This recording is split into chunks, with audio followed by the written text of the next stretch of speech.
Hi నువ్వు ఏం లేదన్నా మీకోసం ఇంకో పెద్ద వీడియో తీసుకొని వస్తే ఏం లేదన్నా మొన్న ఒకసారి పొద్దుపోకుండా అంటే ఫ్రెండ్స్తో అట్లా మున్నారికి పోతే ఎట్లా పోయినాం కదా పోయినట్లు పోకుండా గమ్మున ఏం చేస్తామంటే ఏం లేదన్నా నా కళ్ళతో ఏడ చూస్తూ ఉండేది మా ఇన్నోళ్ళకి కూడా చూపిద్దాము అని చెప్పేసి ఒక వీడియో తీస్తేనా అది చాలా పెద్ద వీడియో నువ్వు చూడండి. అన్ని కాఫీ తోటలే, ఆ పక్క కాఫీ తోటలు ఈ పక్క కాఫీ తోటలు చూసి కాఫీ తాగే ఇదే వెళ్ళిపోయా. చూడండి అన్ని కాఫీ తోటలే. కానీ కాఫీ తాగుదాం అనుకుంటున్నా, కాఫీ ఏమో దొరికా.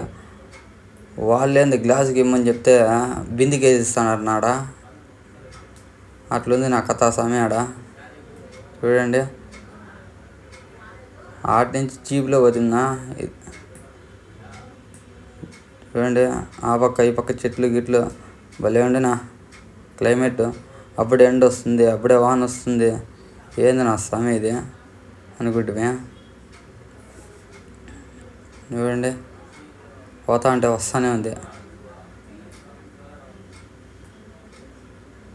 చూడండి నా ఎట్లుందా ప్లేసు. నేను ఎవరిని చూస్తే ఎట్లా అనేసి ఒక వీడియో తీస్తలేనా. మా అక్కోళ్ళు మా ఎన్నోళ్ళు అందరూ చూన్ని అని చెప్పి. చూడండి ఎట్లుంది నా క్లైమేట్. ఎట్లుందిరా అంటే నాకెట్లా తెలుస్తుందిరా అంటారా. ఏం ఊరికే చూసి చెప్పన్నా. మీరు కూడా ఎప్పుడన్నా పోండు ఫ్రెండ్స్తో పోతే మున్నారికి. మంచి ప్లేస్ భలే క్లైమేట్, మంచి ప్లేసు. ఈ ఎండాకాలంలో పోల్సిందే, చలికి ఎచ్చగా ఉంటుంది అట్లా. నేను ఏడ అన్న స్లో చేసా. బస్సు వచ్చింది నువ్వు ఇంకేం గుద్దేమంటారా ఏమి అంటారా. లేదు మేము సుల్లా వెనకాల వీడియో తీసుకుంటా అంటే జీపులో కూర్చొని జీప్ మాట్లాడుకోకపోతే అంతా వాళ్ళే చూపించేస్తారనా. మన కారు ఎత్తుకోకపోతే పోలేము. నువ్వు మనిషికి 600 ఏమో తీసుకున్నాడు. పోయినా అన్ని ప్లేస్లు చూపించుకొని వచ్చినాడు పాపం అన్న. సేఫ్టీగా పిలుచుకొని వచ్చినాడు. అట్లా అయిపోయింది. చూడన్నా పోతా అంటే వస్తూనే ఉంది. ఏం కనపడుతుంది? రోడ్డు కనపడుతుంది అంటారా. రోడ్డు కాదన్నా, పక్కనంత ప్రకృతిని ఆస్వాదించన్నా చూసి. నీళ్ళు వచ్చేసినావు. ఇది డ్యామ్నా, పెద్ద డ్యామ్. ఎంత పెద్ద షూటింగ్లు జరిగినాయంట కేరళ వాళ్ళవి. ఆ భాషలు మనకు రావు కదా. వాళ్ళు ఎన్నాచి వన్నాచి అంటారు, మనకి ఏనాచి తెలియదు కదా. అట్లా ఎంత సన్న రోడ్డునా ఆపోజిట్లో వస్తే అయిపోయే కథ. ఏంటి చాలా సన్న రోడ్డు అంట. వెనకాల ఎంతో మంచి రారాయి అని వస్తుంది నాది. ఇది జీపు అంతా అట్లా జీపులేనా. ఇదేంది ఎర్ర జీపు, శరవేగంగా వస్తున్నాడు అన్న.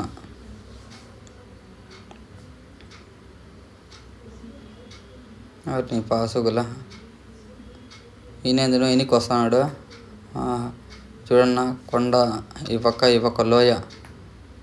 ఇక్కడ పోతా అంటే అయిపోయే కథ అనుకుంటే కొంచెం స్లిప్ అయింటే కన్నా ఇట్లా కొండ నెత్తిన పడుతుందో అట్లా లోయలో మేము పడతాము. మాకే తెలియలేదునా. కానీ భలే కొండనా, భలే బాగుండే. ఏంటి గిడ్డి లేచింది కొండకు కూడా, రాళ్ళకు కూడా. అట్లా అండి అంతా కొండే. ఈ పక్క అంతా లోయని ఏం తీస్తాంలే, మనకు కనపడదు. కొండనన్నా తీద్దామని తీసినట్లే ఉండవు కదనా. చూడండి ఎట్లున్నది నా కొండ. డ్యామ్ వచ్చి నువ్వు పెద్ద డ్యామ్ అని చెప్తేనే అప్పుడే. ఇదేనా పెద్ద డ్యాము. ఈ డ్యామ్ మీద నుంచి పోదాం అనుకుంటే ఈ డ్యామ్ నుంచి పోతే ఏమొస్తాయి, నీళ్ళు వస్తాయి. కొంచెం అట్లా ఎగబడి పోదాండి అని బండ దగ్గర పిలుచుకోవచ్చు అన్న. మంచి లొకేషన్ కనపడుతుందని ఈ జీప్లోనే వచ్చింది. చూడండి మా ఫ్రెండ్స్ అంతా. చూడండి ఈ జీప్లోనే అంతా బాగా కనపడుతుంది. రాండి అని చెప్పి పైకి పిలుచుకొని వచ్చా. అంతా చూడండి పెద్ద బండ. మన ఆర్సిలీస్లో గాలి బండ ఎట్లుందో అట్లుందినా. చూసింది చాలే పదాండి అని చెప్పి పిలుచుకొని వచ్చేసాం మళ్ళా. ఎంజేబులు చూసినా అంతే కదా అని అలా ఎక్కడికో పిలుచుకొచ్చిరండి ఆ సొంత రోడ్లోకి. అంతే, ఈ పక్క లోయ ఆ పక్క కొండ, మధ్యలో మేము. అట్లా అయిపోయింది. ఇంకో బండ దగ్గరికి ఏమో పిలుచుకొచ్చిరన్న. ఇలాంటి మరిన్ని వీడియోస్ చూసి మీకు పొద్దుపోవాలంటే మన పొద్దుపోక ఛానల్ని సబ్స్క్రైబ్ చేసుకున్నా, లైక్ చేయండి, సపోర్ట్ చేయండి.